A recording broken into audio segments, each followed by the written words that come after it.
Is Chris Williamson with Dr Bob Gill for the 4th edition of Call the Doctor, a Workers' Party initiative on X Space. And Bob, are you okay? Yeah, can you hear me? I can hear you fine, mate. Yeah. Bob, I just thought we'd focus on a few things today, and obviously anybody listening can put their 2 pence in. If you've got a question, if you are listening in right now, if you've got a question, you can raise your hand and we'll bring you in to put a question to Bob orally or make a point. Or if you just want to put something in the chat, you want to put a point in the chat, then I'll keep an eye on that and I will read that out, assuming we've got time. But we're going to go for about an hour or so. But the areas where I thought we might focus on today, Bob, is around the flu situation this winter. I saw some publicity on the media talking about a more virulent form of flu virus this year, apparently, and urging people to get a vaccine. And I was wondering what your thoughts were in relation to the flu vaccine. And I mean, I know some people are a bit more sceptical now following the COVID situation, and whether people who could probably do with taking or having the flu vaccine and might skip it and might pay the price for not doing so. But your thoughts on that, I think, would be good. And I think it would also be useful to get your thoughts in relation to the resident doctors strike that was industrial action last week, wasn't there? Or, yeah, last Friday, wasn't it, I think? And Wes Streeting's response to that would, I think, be good to get your thoughts in regards to that as well. And then finally, and then this is not necessarily an exhaustive list. I mean, other people can raise other points, but the other thing it'd just be good to get your thoughts on, Bob, as we go forward, is in relation to the waiting list, which, according to the NHS website, is 230,000 lower than it was in July of last year. But let's kick off before we get into those areas in relation to the flu situation, Bob, this winter going forward. What's your thoughts in relation to the publicity that there's been about it and urging more people to take the vaccine? Thank you, Chris. Yeah, I think your point you raised about trust is critical here. We've lived through the pandemic where people were frightened to take a novel intervention, a gene therapy, so-called a vaccine. And we know now that the vaccine actually was not very effective as claimed, didn't prevent transmission, may have had a marginal effect in terms of hospitalization. And for the vast majority of people, COVID didn't really present a significant risk to health. And as a result, people's trust in what the government and public health bodies are saying is significantly diminished, and rightly so. And I think that's led to perhaps a reduction in the uptake. Now, the flu vaccine has never been particularly effective, and it was only really recommended for the highest risk groups, the elderly and people with certain chronic diseases. And uptake was variable. And I don't have enough information to know whether the current sort of public health messaging going out is based on good evidence, or does it form part of the sort of general use of public health communication to drive public behavior based on quite weak scientific grounds? That's the difficulty. And we only seem to dwell on medical interventions in terms of healthcare. There is a lot people can do to boost their immune system. A very basic one is to make sure you are vitamin D replete. You have adequate levels of vitamin D, particularly in the winter months. Vitamin Z, vitamin C, and zinc. Is it worth taking a supplement, Bob, a vitamin D supplement then, in your view, or just eat foods that have vitamin D within them? Yeah, it's very difficult to get vitamin D through the diet. Most vitamin D is made through sunlight exposure in the skin. I see. Yeah.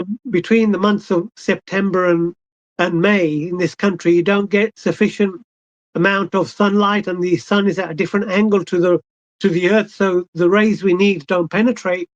So we will all become very much more depleted in vitamin D over the winter months. So we should all be taking it over the winter months, but vulnerable groups should be taking it all year round. And this message fails to get out into the public domain from government. So I do question why they have such a bias for pharmaceutical interventions, which create a profit stream for big companies, and they ignore the obvious. A good diet, reduce the amount of sugar in your diet, manage your stress the best you can, get into nature. All these things help boost your immune system. I mean, it could be wrong, Bob, but I don't think in the news coverage that I saw, and I might be doing them a disservice here, but I don't recall them talking about taking vitamin D supplements, the other lifestyle options that you talked about, exercise and all those other points that you were just making there. And I guess some of the people listening might be cynical and think that there is and I think you were alluding to this anyway, Bob, a vested interest really from the pharmaceutical industry to push the vaccine. I mean, looking at the NHS website, they're saying apparently that flu is peaking early and looking like it will be long lasting. I mean, I don't know whether, obviously you're a practicing GP, whether you're picking up that just anecdotally, whether in your experience your patients are presenting with flu symptoms earlier than is normal.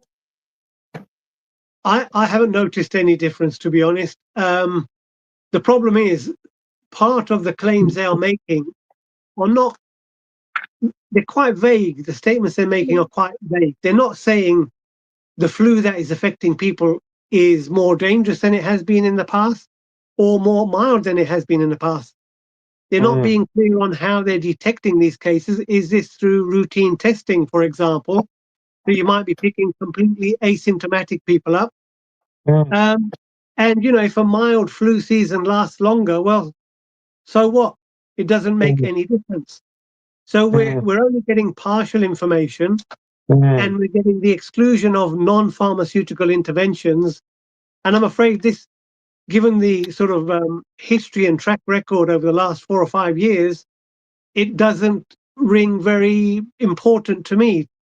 And let's not forget, when we were struck with COVID, there was almost a year before any vaccine was available, yet they still neglected to give common sense, safe, non-pharmaceutical interventions to boost your immune system.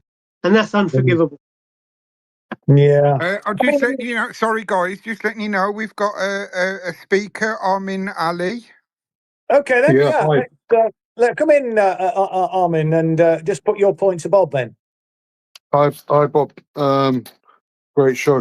I just want to let you know that I had no belief in taking the vaccine, but due to pressure from my niece, who was being pressured at school, so there was a lot of peer pressure at her school, that she was like, "Oh, you need to protect the elderly," blah blah blah.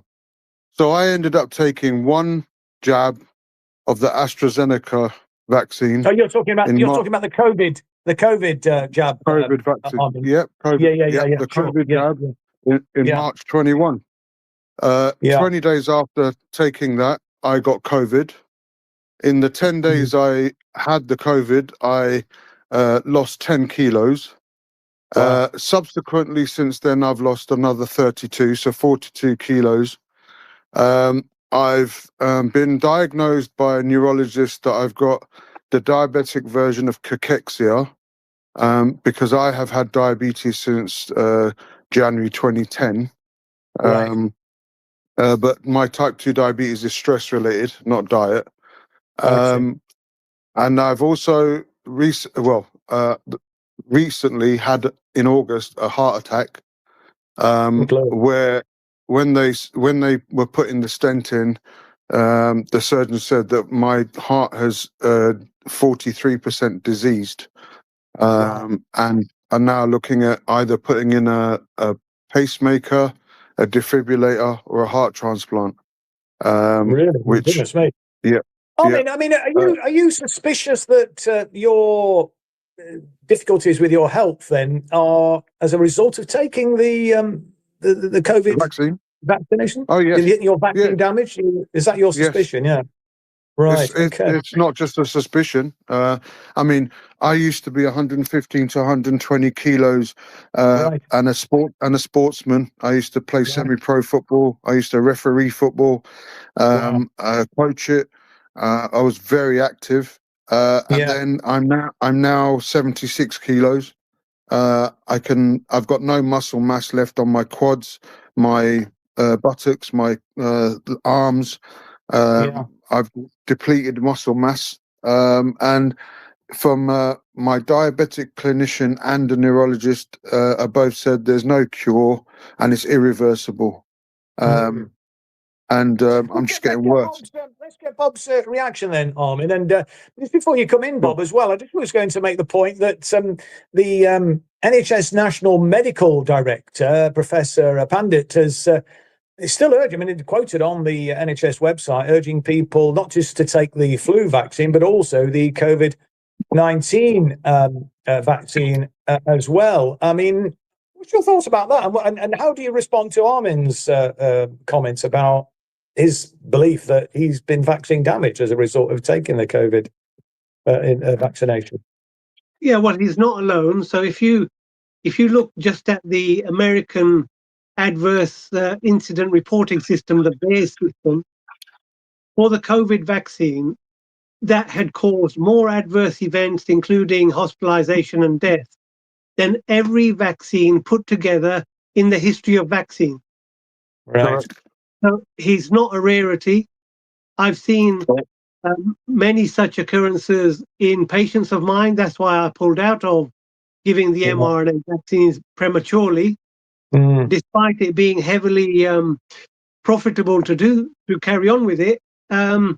It's indefensible given the amount of concern internationally about the mRNA shots that it's continually being promoted. So, and there was a recent appeal to government to release the data on excess deaths following the rollout of the COVID shot, and the statistical authorities and government refused to publish the data that they freely give to the pharmaceutical companies. Right. So, if you want to build back trust, you need to come clean and you need to have open access to this data. We need to have an open debate about what happened, because still. Can I make one more comment? Yeah, please come back. Yeah, just one more, because what Dr. Gill is saying absolutely resonates. All the evidence is there. However, I was told by my neurologist that and he's not the only one. There's other medical professionals who said that they cannot put it in writing because they've been told that if they admit to the adverse effects of the vaccine, they will be struck off the medical register and lose their pensions. And well, the thing is, at the end of it, I don't blame the medical practitioners, because it wasn't them who told us to take the vaccine. It was the government. And from what I understand, that during COVID, during the pandemic, the government indemnified themselves from prosecution. So you've got no one to go to. I went to the VDPS, the Vaccine Damage Payment Scheme, and said to them, I've been damaged. They won't even look at my case because I haven't got it in writing from a medical professional. What I have got is that I've got cachexia, right? So, it's what they've done to me, what they've done to my life, and my life is in the gutter now. I can't work. I struggle to walk. I fell over and fractured my femur, which I've now got 3 screws in. I fell again and fractured my ankle. The weakness that's within my bones now, the brittleness. Now I've got friends and family that, after having had the vaccine, have had heart attacks, aneurysms, their cancers suddenly, they've suddenly contracted cancers. It's just the vaccine, as people have been saying, and I am a great believer of it, that it was about a population culling exercise. That's all it's ever been, and it's about making profit for the likes of Chris Wilkins, I think is what was his name, the one who used to come on, and Fauci. They're you know, and what's his face, the one who went on Celebrity Big Brother, Hancock. Right, Hancock, it's just about it's about money making for them. It's all about the bottom line. It's nothing to. They don't care about us. We're just numbers. But well, I mean, certainly. I mean, as well as the pharmaceutical industry, there was political. Well, I was going to say, I mean, there was a lot of abuse, really, of public money in relation to the COVID crisis in terms of personal protective equipment and a whole host of different things, and companies being securing equipment and so on from companies that had no experience. I mean, there's a real scandal, I think, in relation to. Yeah, but to be honest, it wasn't even the companies that had experience. It was companies that popped up overnight, literally popped up overnight. I mean, that's really part of the abuse, yeah. Bob, is there anywhere else that Armin can do or go to, raise his concerns? I mean, all the pressure groups now that are have come together to take up the case of people like Armin? There are groups. There is a group called Together, actually. There are people who are quite vocal on social media, which might be worth looking into. There's a Dr. Claire Craig in this country. There are people like Dr. Peter McCullough, who's a world-renowned cardiologist. Aseem Malhotra is another very, very loud voice in this arena. But, it's terrible to hear Amin's story. But it doesn't surprise me. There is a much more open culture in America. There have been Senate inquiries into this, none of which has been reported in the UK. And people, the medical profession collectively, have shown no spine. And if there isn't a critical mass of people speaking out, then yes, they will pick people off individually and remove them from the register and administer professional sanction. So they rely on the fear factor to keep us silent. But if you speak to people off the record, they all agree. And, courageous people like Dr. Aseem Malhotra have been reported to the GMC and have undergone disciplinary proceedings for being in the right. Yeah, indeed. Yeah. Well, I just as well. I mean, is there a kind of incentive on GPs to administer vaccines? I mean, there's a pressure put upon GPs to do that. I mean, how does it work? Yeah, so you have the predominant amount of the GP income comes from what's called a capitation list based on the number of patients you have. Yeah. But then you have conditional payments based on reaching certain targets, and vaccinations form part of that. So you might get a certain fee for administering a vaccine, and if you reach over a certain target, let's say 70% for childhood vaccines, then there's an additional payment. So yes, there is a financial incentive for promoting and delivering vaccines. But unfortunately, most medics do not understand the controversies around vaccination in general, because we've all been brainwashed into trusting authority, and very little is spoken about alternatives. Is that why, Bob? I mean, just speaking personally, I keep getting reminders from my GP saying you've not had your flu vaccination this year. I mean, I've never had a flu vaccination as it happens, but I mean, I must get each year, I don't know, maybe 4 or 5 reminders. I mean, are they concerned about my welfare, or is it some other factor at play, do you think? Well, let's put it this way. The GPs that shut their surgeries during lockdown, quite happily, were also very happy to reopen their surgeries when it came to administer the mRNA shots. Right. So incentives have a lot to do with behavior, unfortunately. We're all human. No, of course, The government know that. The government know that. If you threaten or appeal to people's financial situation, you're going to change the behavior of 80-90% of people. No, indeed, of course. Yeah, well, I mean, that's true on so many fronts, isn't it? Just a reminder, by the way, to people who are listening, if you've got a question or a point that you want to make, like Armin has just done, I mean, feel free to put your hand up and we'll bring you in as a speaker. Or if you prefer, you can put your comment or question in the chat and I'll read it out to Bob. We've got a request from Hoz. All right, yeah, go on then, Hoz. Bring Hoz in. Good afternoon, everybody. Hi, Hoz. How you doing? I'm good, Chris. Doc, I just wanted to ask you a question about the mRNA, mNRA, whatever it's called. Can you tell us a little bit about how this injection, because I was on a space yesterday with someone who said to me that this is actually, that it changes your genetics. Is it true that it changes your genetics? Is it something that's put into your body to change your genetics specifically? And does that change actually induce the protection? Because I had the Pfizer injections, I had 2 of them. Again, I didn't want to do them. And when I did do them, I'd already had COVID because unlike I think 99% of the country, I worked in construction. I'm a project manager or was a project manager.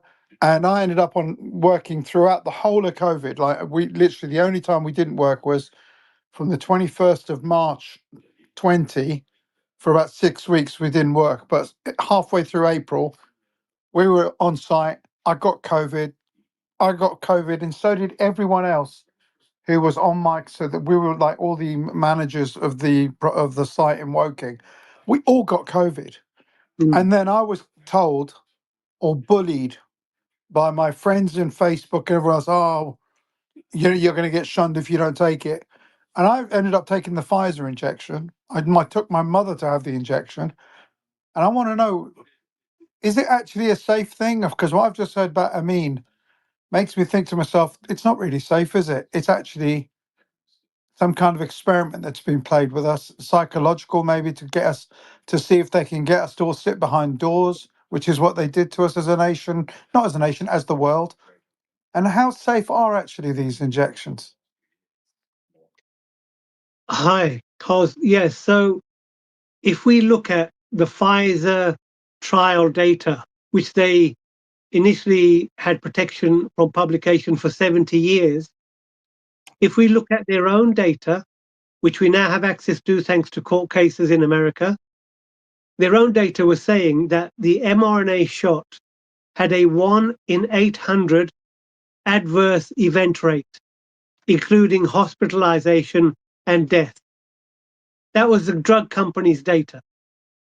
Vaccines have been withdrawn in the past for an adverse event rate of 1 in 100,000. So 1 in 800 was allowed to go through. In terms of how it works, the theory is the platform injects a sequence of genetic material called modified RNA. And we were told that this would trigger your own cell. This RNA would go into your cells and turn your cell into a factory for spike protein. And spike protein would then circulate around the body, generating an immune response. That was the theory. The reality was that this did happen, but the vaccine that was produced to the general population was not the same vaccine that was produced in the Pfizer trials. It was produced by a cheaper methodology, which caused the vaccines that were rolled out to be contaminated with DNA, because they were produced on a platform using E. coli bacteria to replicate the mRNA. But when you include DNA with RNA, you have to clean the product. And the cleaning of the product was not as rigorous according to existing international standards. So what you ended up happening was a contaminated RNA vaccine being administered to billions of people across the world. And it's that contamination with DNA arising from the culture within it was grown that there is some concern that somehow this can integrate into your genetic makeup. So that's one problem. The other problem is... Let me stop you. One question. Who's Yeah. responsible for this, Doc? Who I has to would pay say, for this? This is not a small thing. Has Mhm. Pfizer been sued? Is the government being held to account? Pfizer is protected by their contract with the government, so they have an immunity from prosecution. Separate governments have organized some sort of vaccine damage compensation scheme, which in this country is lousy and very difficult to access, as we heard from Amin. There is still a heavy cloak of secrecy around this whole subject. The people who are morally responsible are clearly people like Fauci and all his underlings at the FDA and all the regulatory bodies that were giving this intervention a clean bill of health, when actually they had the data to say different. Where they should have shown caution, they threw caution to the winds. Not only that, they extended the vaccination to low risk groups, which is indefensible. So you could argue, well, we don't know, we don't have full evidence yet, we don't know the long term consequences, but let's inject the very high risk. There's some logic to that.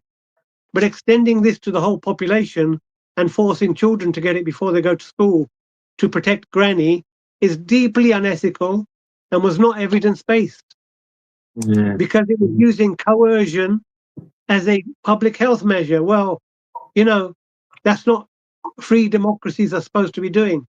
You're supposed to agree to a medical intervention based on informed consent for your own benefit. You don't take a medical intervention for the benefit of your neighbor. That's not how it works. No, indeed. Yeah, I remember all that hyperbole at the time, Bob, certainly. Bob, I wonder if we, given that we're running for about an hour, maybe move on to the next topic I wanted to get your thoughts on.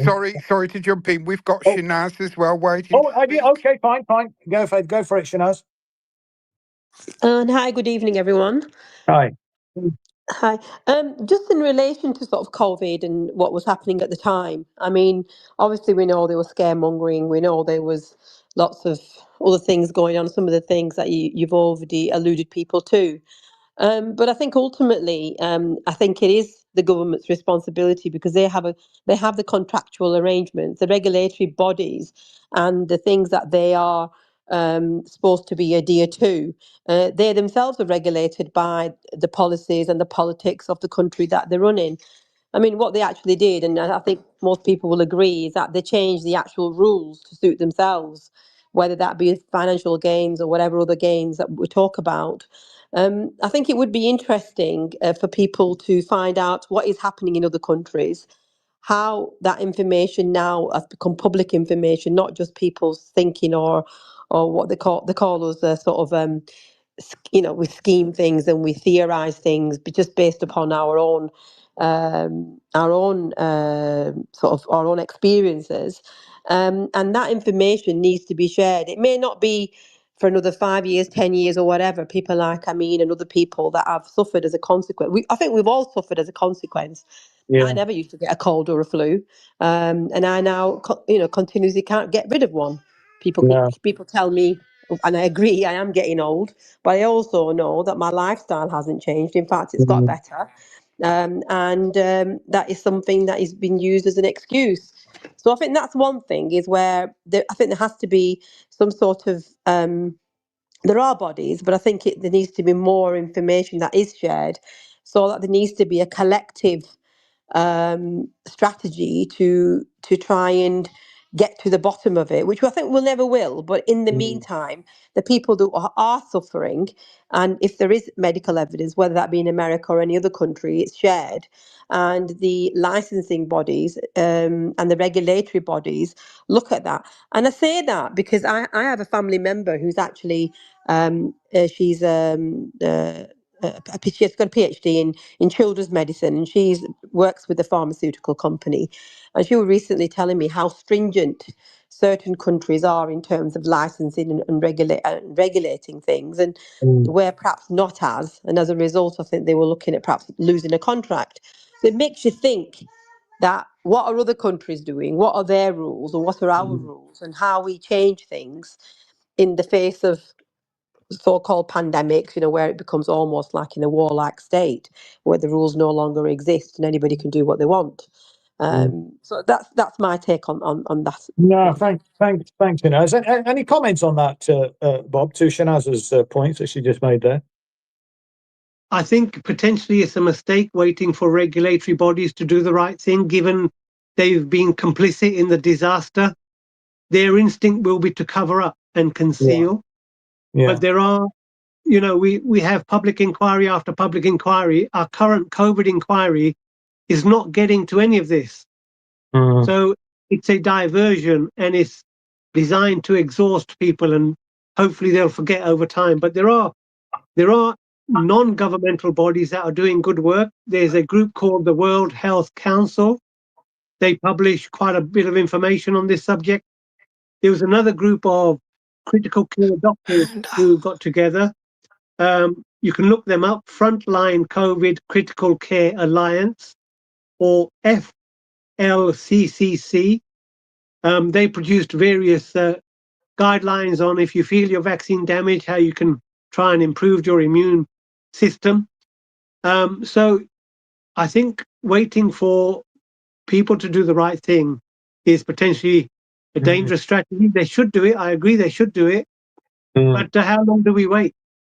No, indeed. I mean, on Shanaz's point as well, Bob, I mean, she said that, we might never get to the bottom of it. I'm just wondering, in an ideal world, assuming we get a change in government, and a government that's genuinely on the side of the people, do you think that, if there was political will, that it would be possible to get to the bottom? Because obviously, politicians are not experts, are they? I mean, there may be some experts that get elected, but, they don't actually do the inquiries that are established. I mean, they're only as good, I suppose, as the people that sit on those inquiries. So, I mean, Shanaz, I think, was saying that, we may never get to the bottom of it. I mean, do you think it's possible to get to the bottom of it, or are they so adept at closing ranks that even with a change in government, let's assume we get a Workers' Party or a coalition between the Workers' Party and your party and the Green Party, whatever, and there is a real desire to find out what has really happened, would we be able to, do you think? Absolutely. Political will is key. Don't forget, politicians are as susceptible to brainwashing as everybody else. Well, that's pretty clear, yeah.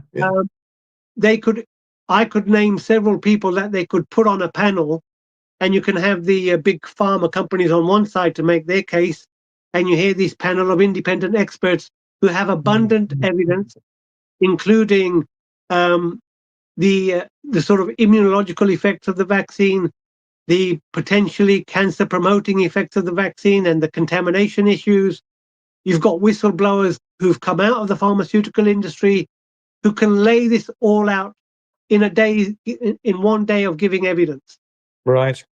And you need neutral, critical thinking, non-brainwashed politicians to hear the evidence. And I think if they entered it in that spirit, the answer would be quite clear.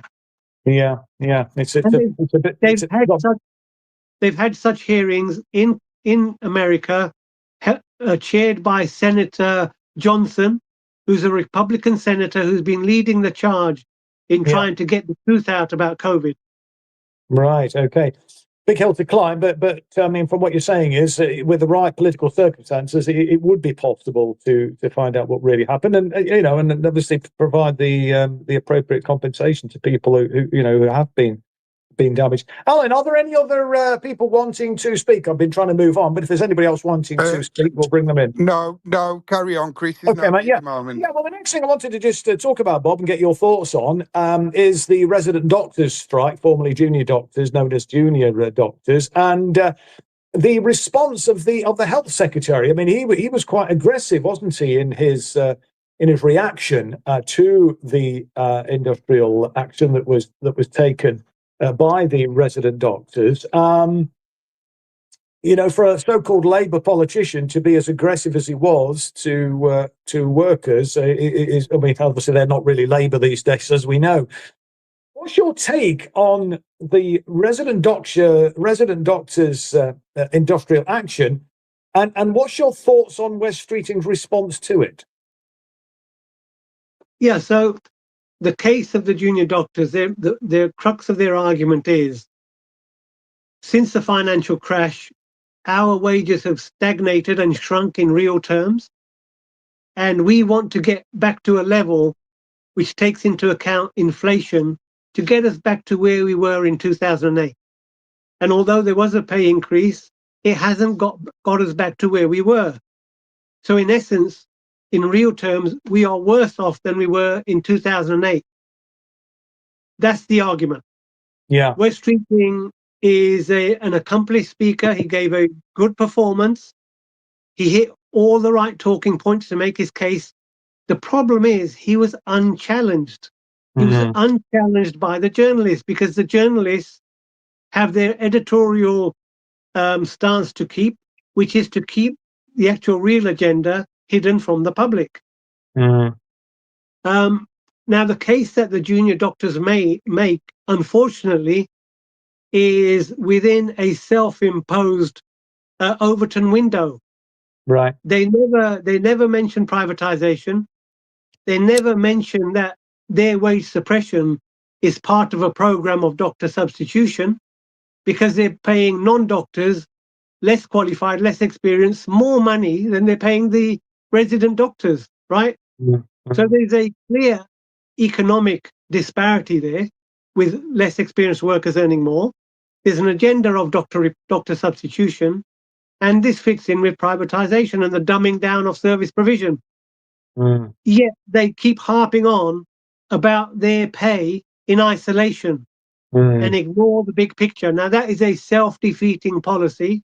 Yeah. And that's a policy that is imposed upon whoever speaks for the resident doctors by the British Medical Association, whose narrative, in my reading, remains complicit with the government's agenda of privatization. That is the problem. They're not making a strong argument. I put it to you, if West Streeting was a junior doctor, he'd be making a much better argument for a pay increase than the junior doctors are.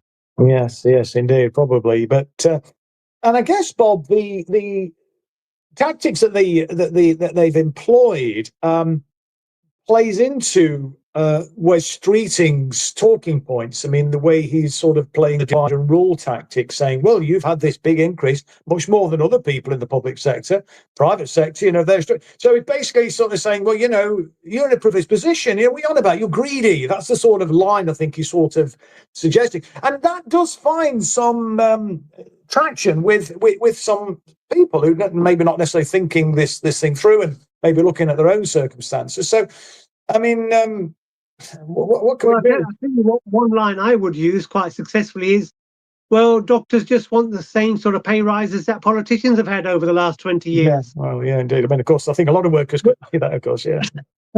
We'd love to keep in line with you MPs. Yeah. And I think the public would appreciate to have a well-paid doctor than an MP who just toes the party line and is incapable of independent thought. Very much so. Yes, absolutely. When you were making the point on the discussion on the COVID, I mean, the absence of independently minded politicians to get to the bottom of the COVID scenario. But I mean, I think the general message, notwithstanding the fact that maybe the doctors' union, the junior doctors' union, could maybe put their case a bit more effectively. That shouldn't deter us, should it, from actually supporting their cause, should it? No, we should support it as much as we can, and we need to maybe go where they fear to tread in terms of the narrative. The junior doctor who's put up as a spokesman on behalf of the BMA is strictly told you are not allowed to say these things. So we have to say these things for them, and that's why we're doing this show, to make the broader case, to widen people's understanding of what the real issues are. And everybody's struggling to pay the bills, and it's very easy to lose compassion and support for other people because you're experiencing hard times yourself.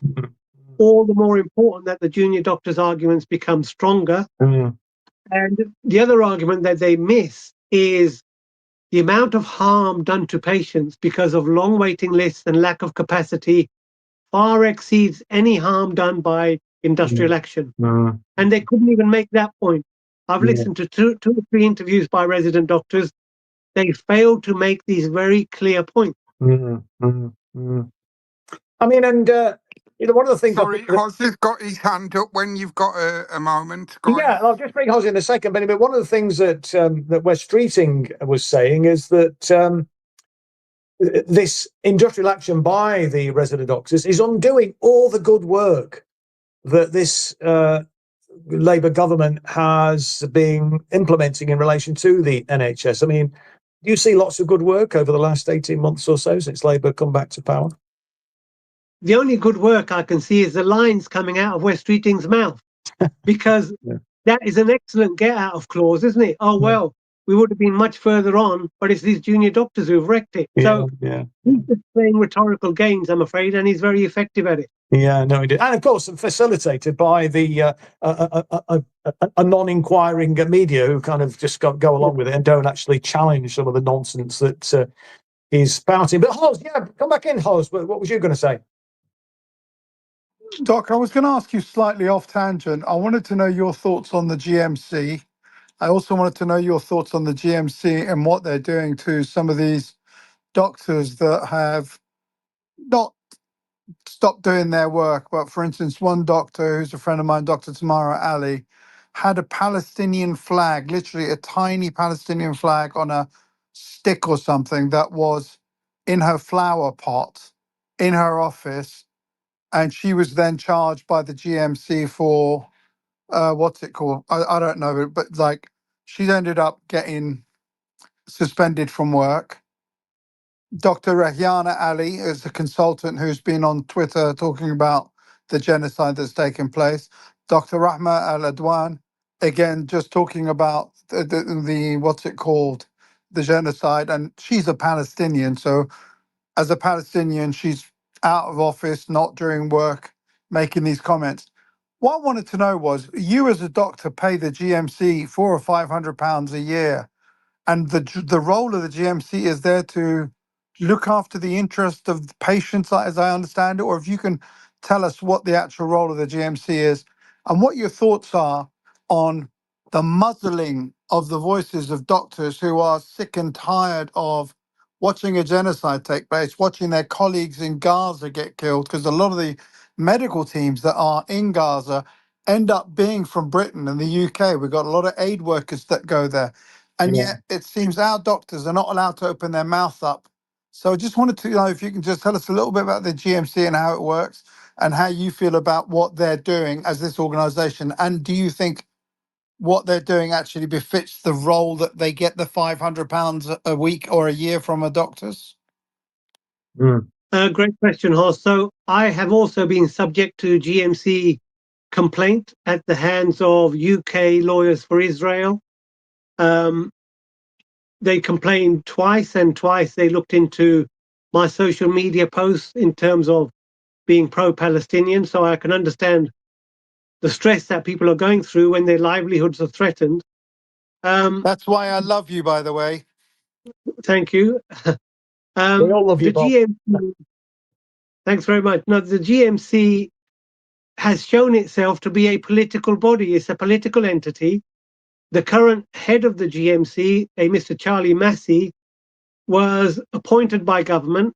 Prior to that, he had been helping Jeremy Hunt push through the junior doctor's contract back in 2016, which was imposing the junior doctor contract. So he has form in terms of fighting against doctors. And you might know recently there was a court case launched by a group of anaesthetists called Anaesthetists United, which was arguing that you shouldn't have doctor substitutes doing anesthetics. And one of the submissions by the GMC to the court was, it's not the GMC's role to protect patient safety. Wow. So I think I've answered your question. They're government appointees. Yeah. They've shown themselves to be extremely politicized. They've said nothing about the dumbing down of the NHS. And in fact, they've revealed themselves to be not interested in patient safety at all. and they have been used on numerous occasions, weaponized by NHS managers to shut down NHS whistleblowers who have been raising patient safety incidents at work. So they are just another form of management, another form of bullying and intimidation and control that we doctors are forced to pay for. Yeah. Do you want to come back on that, Hos? Or I'm grateful for his explanation. I pretty much get it. I didn't realize that he'd been targeted as well. yeah, And I think that this organization, Lawyers for Israel, needs to be put into a sort of like, like APAC is not part of, is not listed as an organization that's acting on behalf of a foreign government. yeah, And I really think, because they're the ones, this lawyers firm is the one that's acting on behalf of the government of Israel to dictate oh yeah, what our GMC yes, should be doing and not doing. And absolutely, it makes me sick to the back teeth absolutely, to see these people have power over our doctors. And we're talking about, we don't have enough consultant neurosurgeons. We don't have enough consultant exactly, this, that, and the other. exactly. They've just done another one to another doctor that was working at the Whittington like 2 days ago on Friday. She's been found guilty of X, Y, and Z and has now been told to Yes, stop working. yes. Do we have a surplus of doctors that we're doing Well, this to them? we know we don't, from what Bob has been saying, and just from the evidence of our own eyes, Hos, in that sense. And of course, this has been exacerbated by West Streeting and the Labour cabinet, which is enthralled to the Zionist entity. I mean, if they're really serious about improving the National Health Service, for Christ's sake, experienced, dedicated doctors, the last thing we need is for them to be subject to this lawfare tactics. I mean, in my opinion, the prescribed Palestine Action, it should be prescribed in organisations like UK Lawyers for Israel. I mean, they're a bloody blight on decency, it seems to me. But I don't know, Bob, if you want to say anything more about that. Yeah, I would have thought being looked after by a doctor who opposes genocide would be a good thing. Exactly. Yeah, exactly. Well, Brilliant, Bob. The Brilliant. majority of the public, I think, are with you on that, Bob. I mean, it's just the political class who are entirely out of step with reality and with where the wider general public are at. But we've got about 15 minutes left. I just want to check, Alan, if We've there's got anybody else one more wanting speaker, to. Chris. Sorry, we've got an S-mail waiting to speak. Oh, right, yes, good. I think that'll be the last one. That's what I wanted to ask you, Alan. Yeah. Well, come on in, mate. What do you want to say?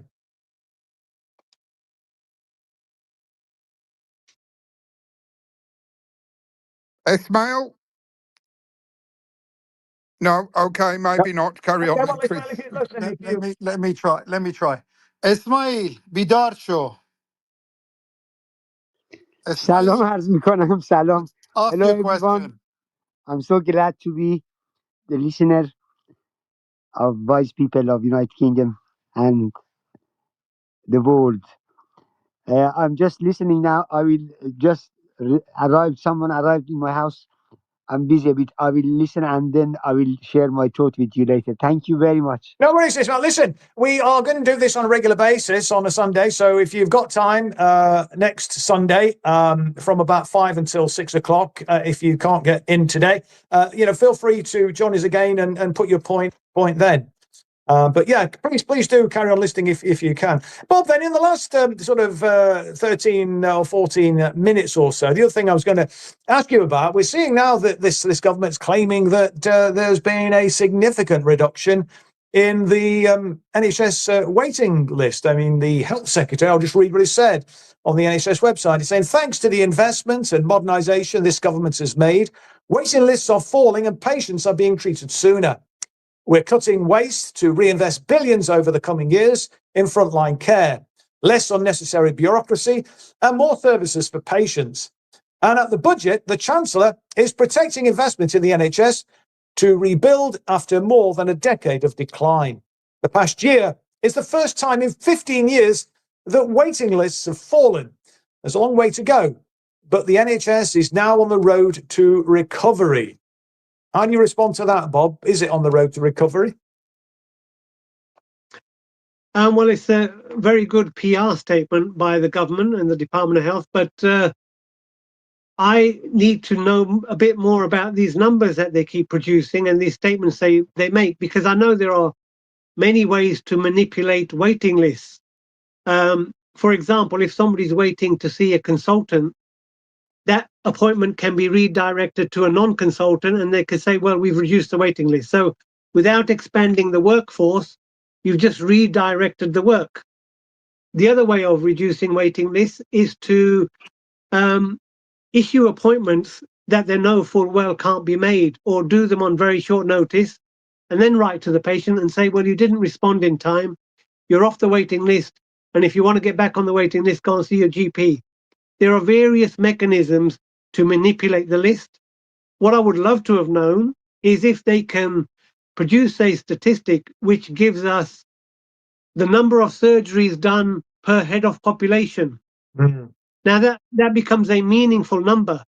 You can compare the rate of last year to this year. Yeah. But the way they present their information, you can't make those judgments. Right. And let's not forget, we touched on earlier the National Statistics Office refusing to release the data on excess deaths, which have occurred, which have sort of increased since the rollout of the COVID program.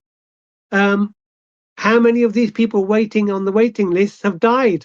Have we just seen an uptick in deaths while waiting on waiting lists? So there are a lot more unanswered questions than these sort of broad brush, victorious statements coming out of the government. I think it's just PR, I'm afraid.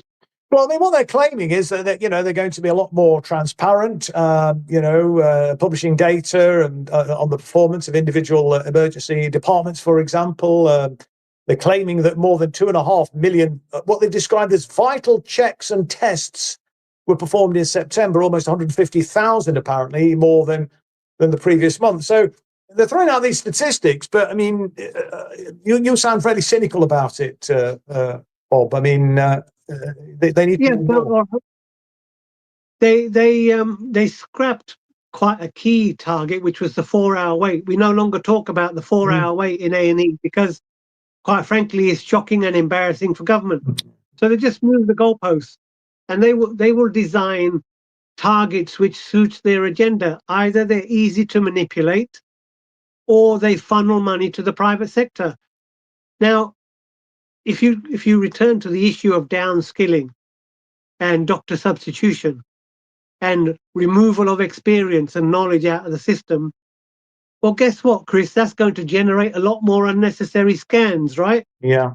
And if these scans are being done in the private sector, well, that's great for business. Right. But it does nothing for the patients who need it. Right. Yeah. So we have an inherently dysfunctional and wasteful system, and what they are using as parameters of success are things that drive profits for the private sector. Right. I don't care how many thousands of scans were done. Yeah. I want to know how many were really necessary and how many picked up a pathology. Right. And how many were a total waste of public money exposing people to radiation.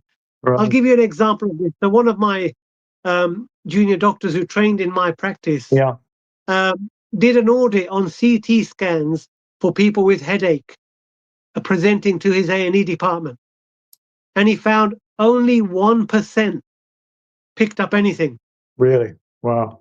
99% were normal head scans. Yeah. So that tells you two things. That tells you the doctors or whoever's making that decision to do the scan is not very good at their job because they're being very unselective about it. Is there a problem, fear of litigation, forcing their hand? And is there a financial incentive to keep scanning and over-testing people? Yeah. So we have a very muddied system, I'm afraid, and it's hard to see.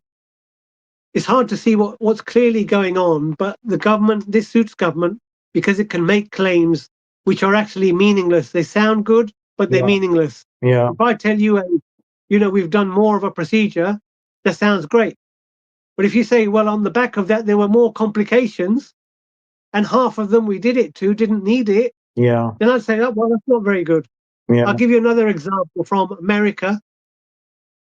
So there was a FBI investigation into a cardiology outfit in Florida, I believe it was, and it involved one of the big healthcare providers. And they found that half of the interventional cardiology procedures they were doing, which have a 1% death rate, right?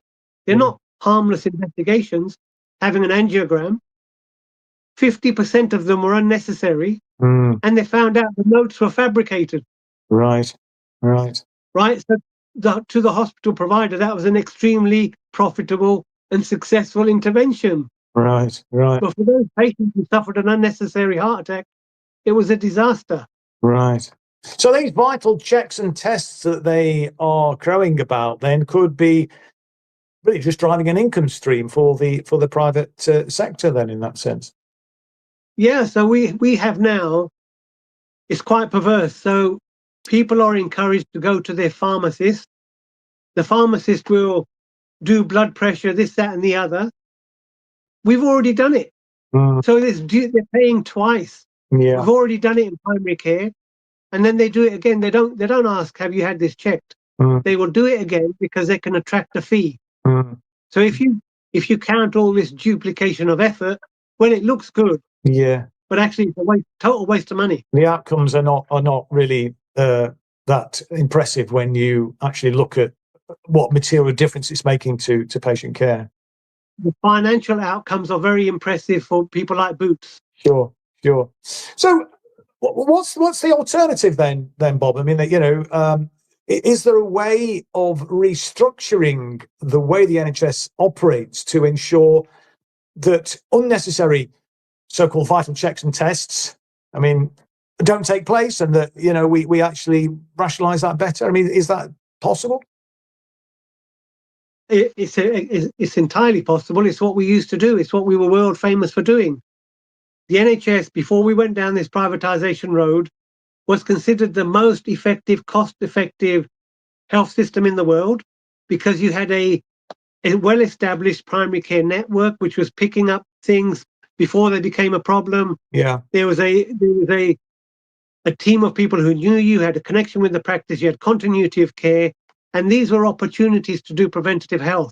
Right. Now that those natural occurring opportunities have disappeared, and they've transferred out of primary care into pharmacies elsewhere. So West Streeting is also entertaining the idea of using private finance initiative again. I know, I've seen that. Yeah. In the NHS. Yeah. This is insanity, very profitable insanity for us, the taxpayer and the patient and the health professionals. Yeah. But these people are not interested in efficiency or getting the best bang for their buck.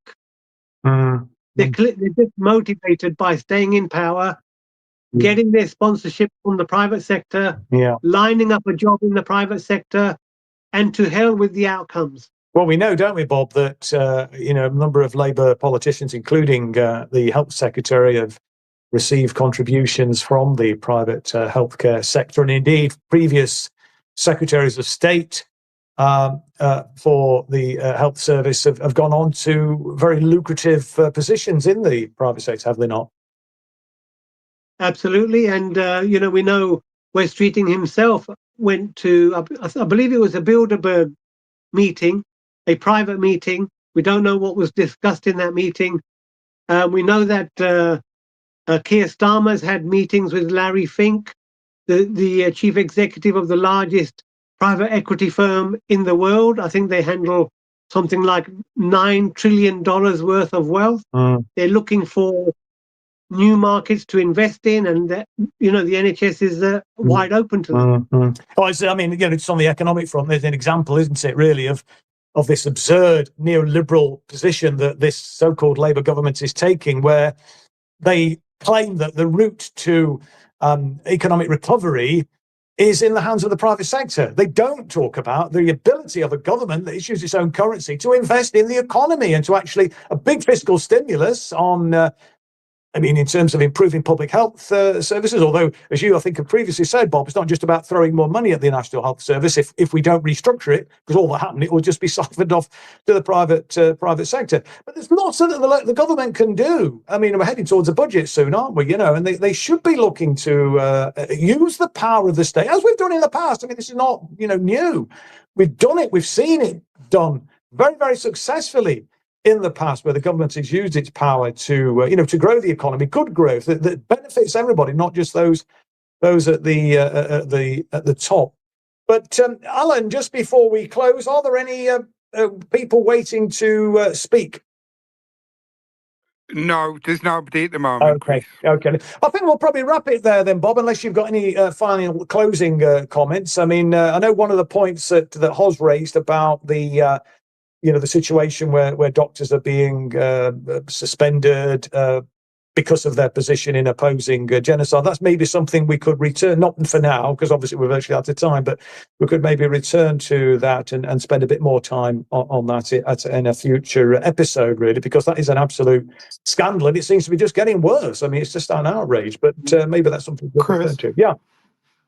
Chris, I want to just say that if you wanted to, I can actually approach all three of those doctors and ask them to join. And that would be good. Yeah, I think people would certainly be interested to hear their experience, and I think that would be very informative, and that would be great. Yeah, if you could, Hoz, that would be excellent. Thank you very much indeed. Okay, I'll speak to all three of them. I'm in a little WhatsApp group with Rahiana, Rahma, and Tamara. Brilliant. And I'll message them and let them know. Yeah, no, absolutely. Well, thanks very much indeed again, Bob. I think that's been really interesting, and we got a bit of interaction with the listening public, which is great. We're building this up. It's early days still. It's our fourth episode, and we're going to be here every Sunday for an hour or so, talking all matters NHS. So I want to thank Dr Bob Gill, for his input this evening. Thanks everybody for watching, and hopefully, or indeed listening, should I say, and hopefully we'll see you next week at 5 o'clock on Sunday.